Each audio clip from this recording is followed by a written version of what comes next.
poet. Haven't had the joy for such a while. Poets do not come here anymore.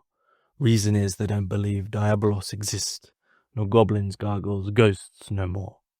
And what are you? I said, a jitter. His face was so grotesque, I turned my gaze towards the city lights that glittered like myriad campfires of the Grande Armée. What am I? Wish I knew. Chimera, Sturgia, scarecrow, gargoyle, Geist embedded in a lump of stone.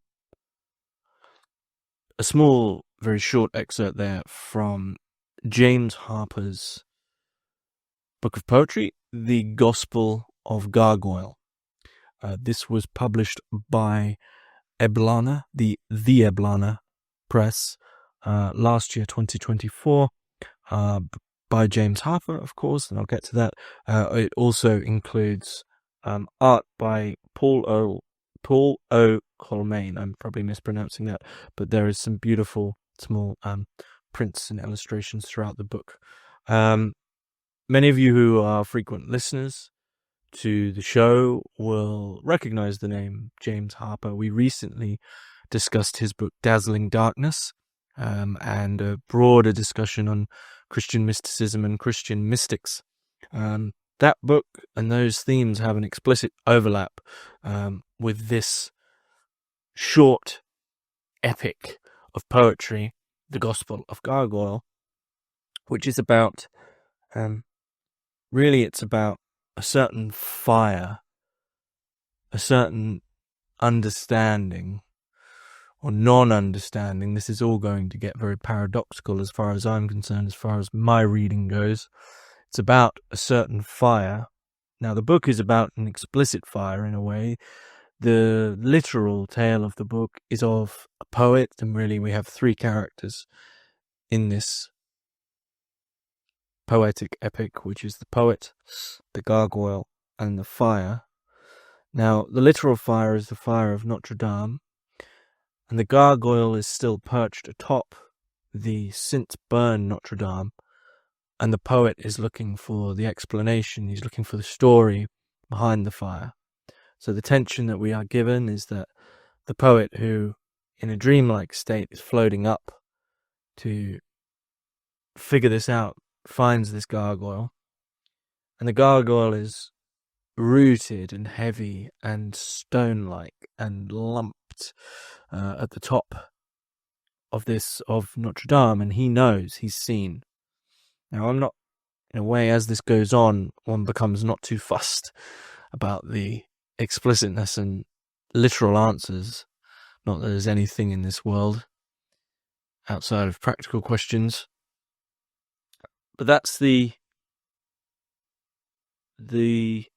spiritual love triangle that we have is a difficulty, a frustration on behalf of the poet of trying to get an answer from the gargoyle, and the gargoyle wanting to be sort of released from his condemned state as what he understands as almost a worldly materialist lump that is, in his initial perspective, seeming in his material state as is a known lump of carved stone, we could say. And he's very literal at the beginning, the gargoyle. In his initial state, he sees himself as something outside of God's creation, as something not really fallen, but just something that just really isn't part of all of that. And there's an anger and a jealousy and a real emotional understanding of his position as that which just won't be able to ever get that. And so initially we are given a rising up on behalf of the poet, the sort of transcendent rising up of the poetic figure, and he passes by that which is firmly rooted down to the ground, which is looking for its way up, which is the gargoyle. So we begin with a duality between the two and a question to be answered. And of course, the third, well, not of course, you don't know, but the third character, though there is this literal fire that's been trying to be worked out, it is the spiritual fire that would ever be able to work out any of this. And it's that in a way, the poets trying to impossibly commune and help the gargoyle understand, as to release it paradoxically from that which it isn't, which is holding itself back. It is a spiritual epic in miniature that is sincere, that is also not ignorant, of course, of the modern world and relationships to spirituality now. But it completely just sits silently and gives you a story. It's also the first, if I'm remembering correctly, my memory's getting worse. It's the first collection of poetry, or first book of poetry that I've reviewed. And so, one, I will say, I was born in '94, and I went to a school in a public school, not a public school, like a state school. So I'm not great at reading poetry. I might make a lot of mistakes. And so I'm going to attempt to do it justice, but my meter, if that's the word, isn't fantastic. But the spiritual side of it, and the way in which the spiritual side is conveyed to me, is so honest and sincere that I've sat, James kindly sent me a copy of this almost 2 months ago now, and I said I would, if thoughts arose, I would do a review, and they did, but it was what to say about it. And for me, it's the question of the paradox of spiritual fire, which I'll get to. But of course, as per usual, there is a lot to comment on, and a few excerpts that I'd like to read out.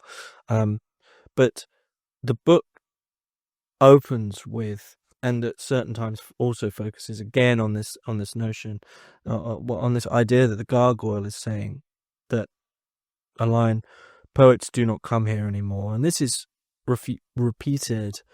The poets do not come here anymore. The words whispered on my tongue, survivors of my dream the night before, and rolled me on my way along. The Rue de Iradai towards the Seine, across the river by the Petit Pont, and sidled into Notre Dame's nave. A gloom of candle flickered muted colours, unfolding like a vast new Lahore cave. But initially, the poets do not come here anymore. Poets aren't. The book opens ultimately not only with the poet transcending to a sincere question of spirituality and the soul, but it transcends to a certain figure of history that has since been ousted out, which is that of the gargoyle. This is the Gospel of Gargoyle, after all. The gargoyles as that which really are materially from a time which is long since gone. The idea of a carved sculpture guarding, fending off certain things. Specifically, with an emphasis there on medieval Christianity and medieval Christian architecture of surrounding a church. People like Rudolf Steiner would talk about how where the gargoyles were, if you were able to see it, you'd be able to see the auras of angels, I believe, around gargoyles, and they had a explicit spiritual function. And so the gargoyles the gargoyle as a figure is a material spiritual bridge, one side of which has dissipated in the modern world, we could say, as per poets do not come here anymore. This is not the stuff that poets are dealing with anymore. And so the gargoyle is one of surprise, and yet the gargoyle, our gargoyle, should we say, has been sat there almost, I think, patiently waiting in this book. And though he has an anger and a frustration that he doesn't believe he's part of all that, he equally has a patience towards whether or not someone could ever take him there. Now, I have not a problem with this book, but it's a problem which unfolds itself in paradox. So there's an initial problem for me that I think, and James Harpur also eventually gets to this. This is the paradox of the whole book, is that the great paradox of spiritual seeking is, and I've repeated this a lot on the podcast recently, as per the title of Alan Watts' biography, In My Own Way. The great paradox of all spiritual seeking is to eventually get to the end and you become emphatically normal. You're just an everyday normal person.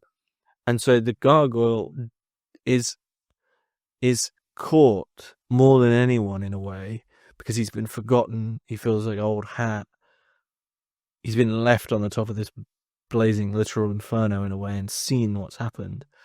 But equally abstractly, this figure has been left. And the great paradox is that, while of course he's part of everything, everyone's part of everything, if they'd only not assume that there must be something more to it all. And that I will get to also later on, but that's the foundation that we're going into, is the dialogue. It's then a dialogue between the poet, the sort of transcendent poet, the gargoyle, in a way, that what has become the worldly gargoyle with his worldly knowledge, and the riddle between them to be worked out, and then the fire in the background. Like, what is the fire or element that is going to make it possible, as per, let's say, scripture, if only you had eyes to see? What is it that's from the poet or in this dialogue that's going to make it possible for the gargoyle to have that reduction of self? The gargoyle is purely self, in a way, versus soul, but the verses never works. No dualities ever work. They get burned up. So at once, this little epic of poetry is self, the false self from many spiritual teachings versus soul, or there's countless synonymous names and terms that we use for those things. That verses, of course, can never bridge the gap, and the question of bridging the gap is either a spiritual fire or some other, the Tao type thing that just kind of can't be named, and so you wonder how it's going to be done. And well, we'll get there. But from 17, we begin to get our hints. So this is from page 17.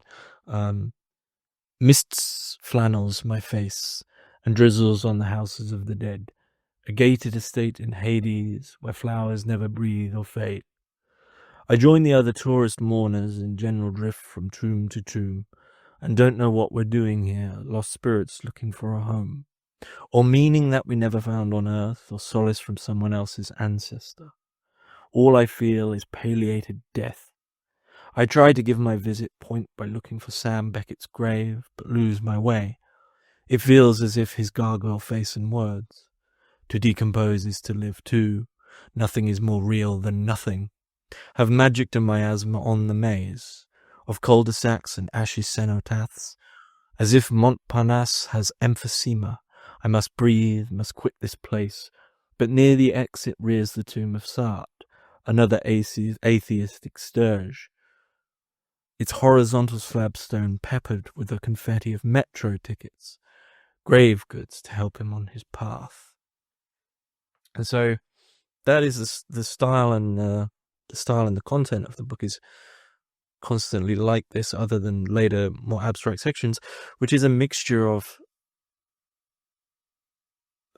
geographical modern acceptance and historical acceptance, intertwined with living symbols of myth, which also can't be ignored and aren't being ignored by the poet. But it's, again, that battle, much like the seeming battle between the two figures, of what do these two things have to do with each other anymore?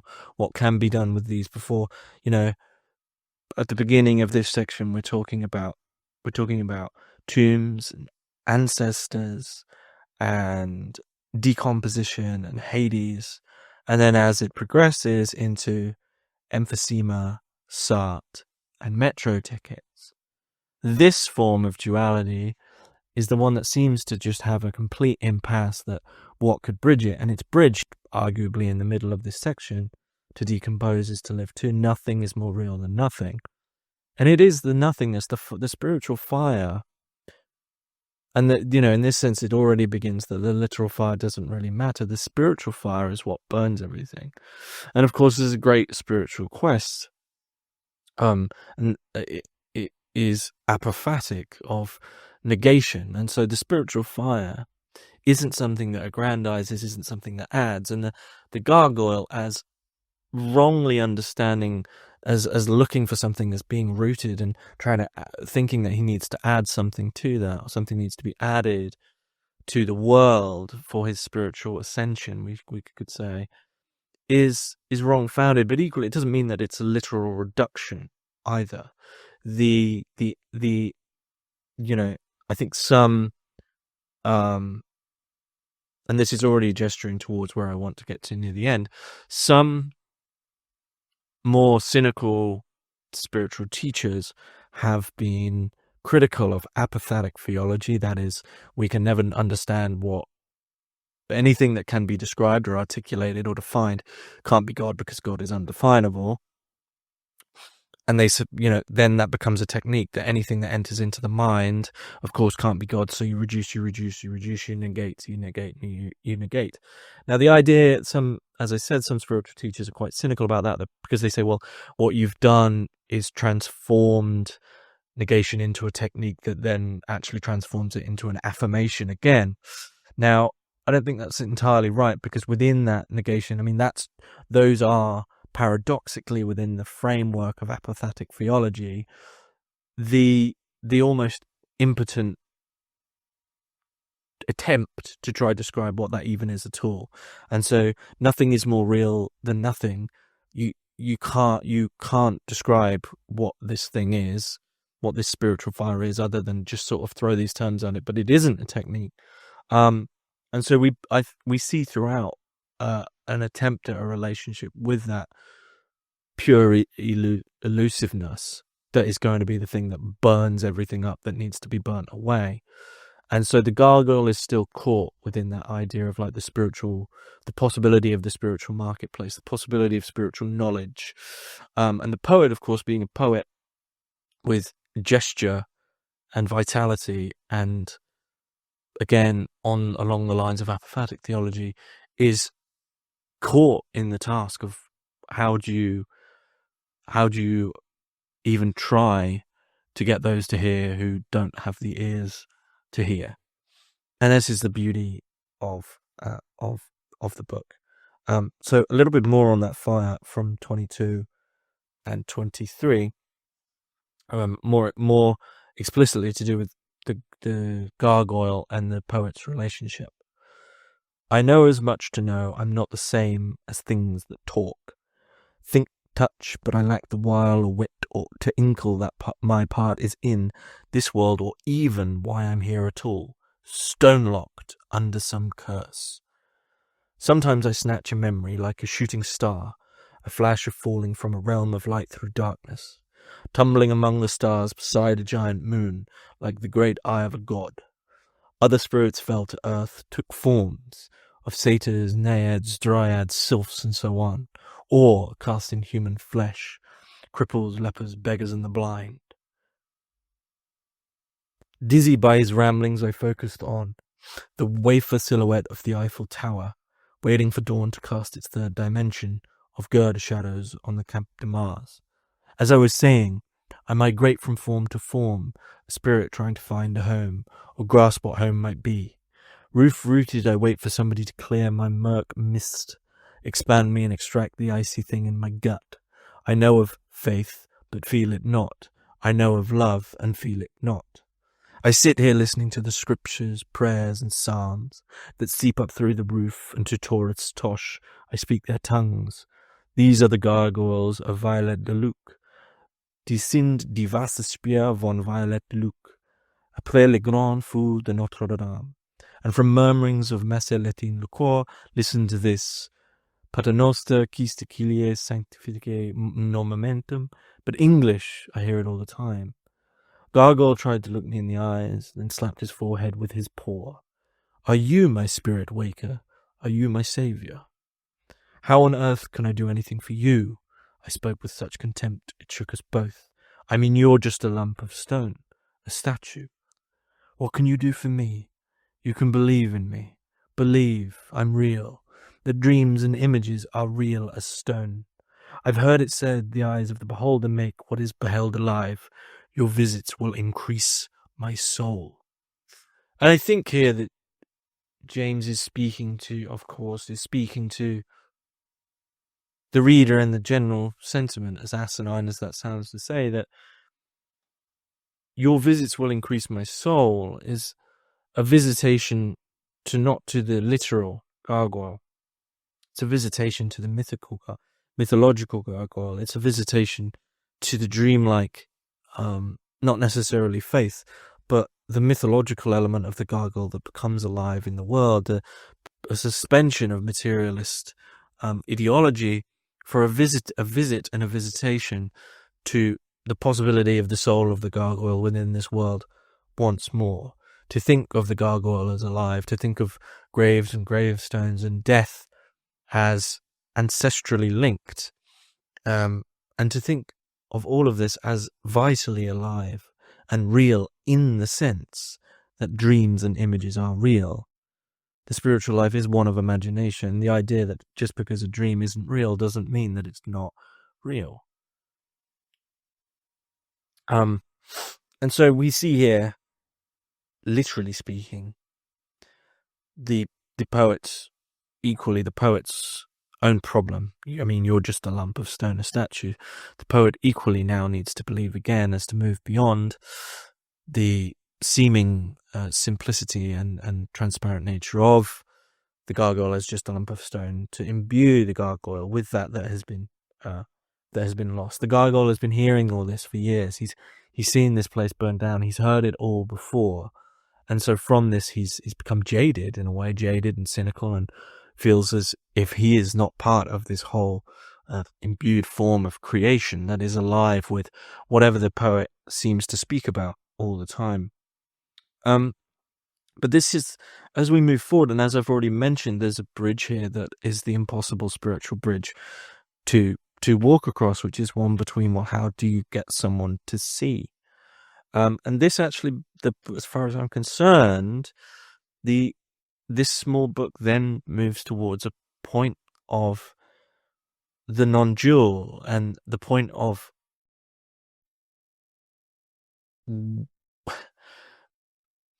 how everything already is everything in the world of creation, and it couldn't be this separation. There is a gesture, page 27. It's every knot a glittering jewel, with every polished facet mirroring the other jewels, infinite in number, and each reflected gem reflects in turn the other jewels in a cosmos of endless flashing surfaces of light.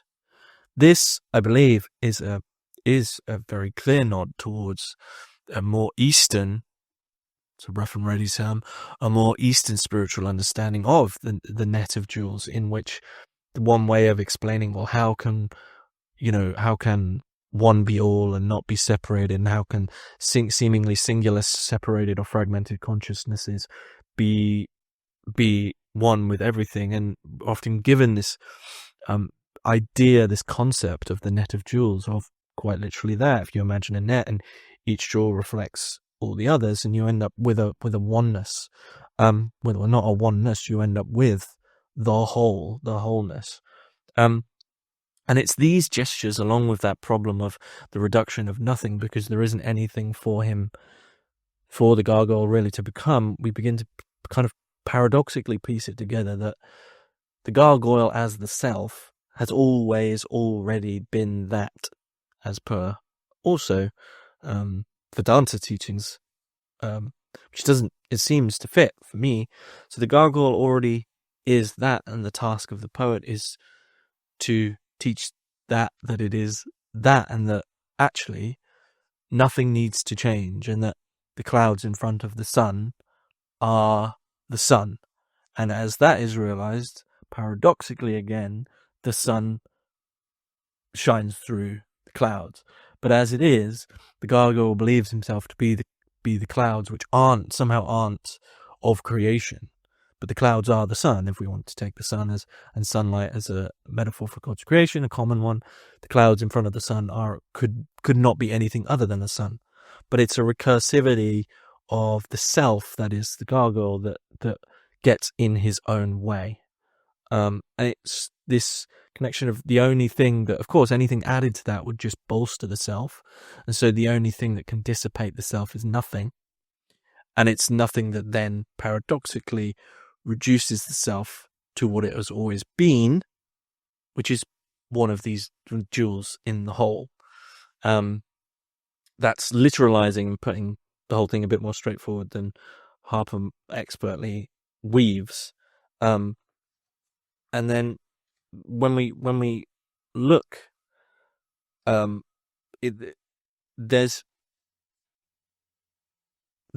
literal historical hints in mine and James's conversation. He mentions Marguerite Porete, who he's very fond of her ideas, who died condemned as a heretic for the idea that without a will, no one can sin, and that if you were just to give yourself fully over to God's will, I believe I'm getting this right, if you were just to fully give yourself over to God's will, then the impossibility of the sin would be an impossibility, basically. And we see this in a long section called Sinner on her. Without a will, no one can sin. We did not sin. Our will was God's. Our work was holy doctrine. Why did she swear that we were wrong, unless her words were not her own? But who would give her that conviction?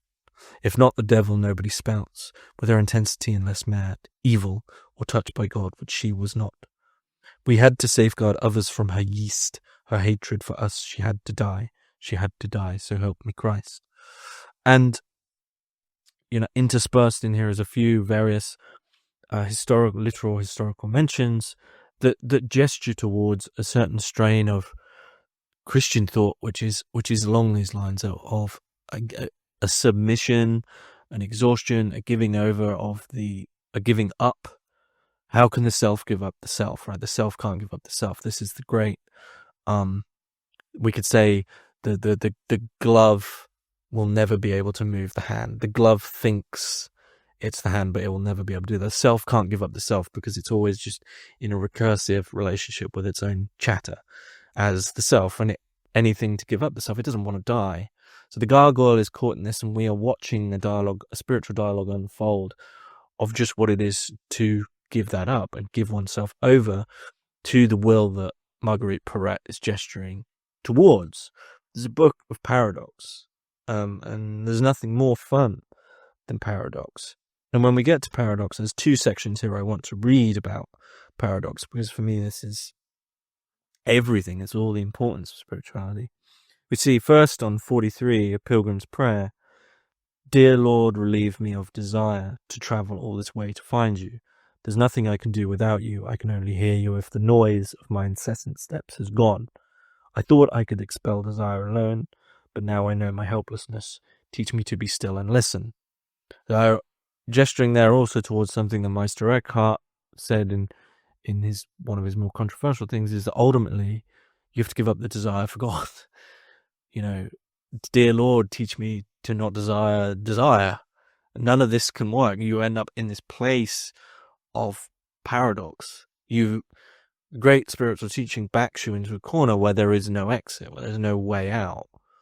And this is what we're seeing happen moment to moment with the gargoyle. And again, eventually, much later on page 100, in I hope I'm pronouncing this right, a section called Vacanus, or Vacanus, as in like vacant. And I want to read 2 pages of this actually, because it's just fantastic. Whoever you are, whatever you are, why is it so hard for me to feel that you are really here beside me? Let me trace a finger round your form, or leave an ochre handprint on your side. Be near to me in body, or turn me into spirit. The bigger you appear to be, the more estranged I feel. Your brute abstractions bully me. Omniscient, eternal, infinite, you small me. If you are love, then why not simply hold me in your arms? I see a bird and name it, and suddenly I do not see it. I hear a sound and name it, and suddenly I do not hear it. I spent my life disappearing things. May I never name you anything but you. I try to glean your presence, but no, my trying pushes you away. So then I stop my trying, or try, pretending that I'm not. Then I stop, and still you're absent. Help me to stop trying. Please try. You made me have a blackbird's eye, rapacious, twitchy, scanning the world for some great truth to eat, but finding only crumbs of bread. Disintegrate my me, but keep me whole. Replace my need for meaning with meaning. The gargoyle ends up, you gave me a me, but what is speaking to the you? Help me to stop trying. The me is try. The me is that which tries, time and time again. The me, as soon as you truly stop trying, truly have no fear, then you die. You, whatever that me, the you is, dies. So disintegrate my me, but keep me whole. What is it? You can't even mention this anymore because it's coming from the me. And so that is the journey that we go on with this book. And I kind of want to leave it there for other people who pick up a copy, and I hope they do. I want to leave it there for them, but it is but I will, in a way, I'll leave with this little thing that I love from 78. And where do I fit in this wheeze? C'est mon arrangement ça? My choice is looking up or down. You come here with weasel words, but I'm stuck on this sacred roof, staring into the nothingness of nothing. So everything is already there for our dear Gargoyle. Everything is there. It couldn't have been otherwise. He's in a bit of a strange position, being a gargoyle on a Notre Dame roof, witnessing this fire, and having to deal with day after day of hearing prayer and all this sacred stuff, and thinking himself away from it for the typical reasons of ego and self. And yet he says, day after day, staring into the nothingness of nothing, and it's the me staring, and he needed to get rid of it. And this is it's just a fantastic 100-page dialogue on almost at times very comical absurdity, and the absurdity and frustration and tension, but also non-tension, because nothing ever could have been done and nothing ever could have been changed. And the Gargoyle, the reason I said earlier on that I almost had a little problem when I started is that I don't think the Gargoyle doesn't need to change at all. Nothing needs to change, but absolutely everything needs to change. This is a typical saying from a lot of seemingly very frustrating non-dual teachers, is that when they get to that other, when the thing goes, when they go, is absolutely everything is the same, but absolutely everything is different. And so it's a whole journey that doesn't move a single step.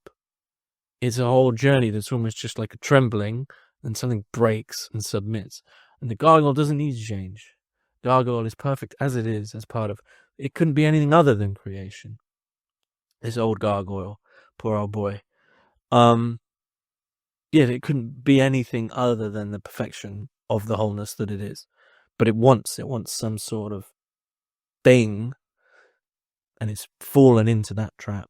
And it's just a fantastic short sort of poetic dialogue between these three things: the poet, the fire, and the Gargoyle. About that form of spiritual journey.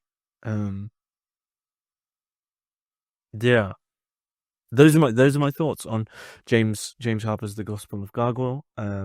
Please go grab a copy. I believe they're a bit limited. I think there's only 400, so I'm not even sure if there's any left. So I hope there is.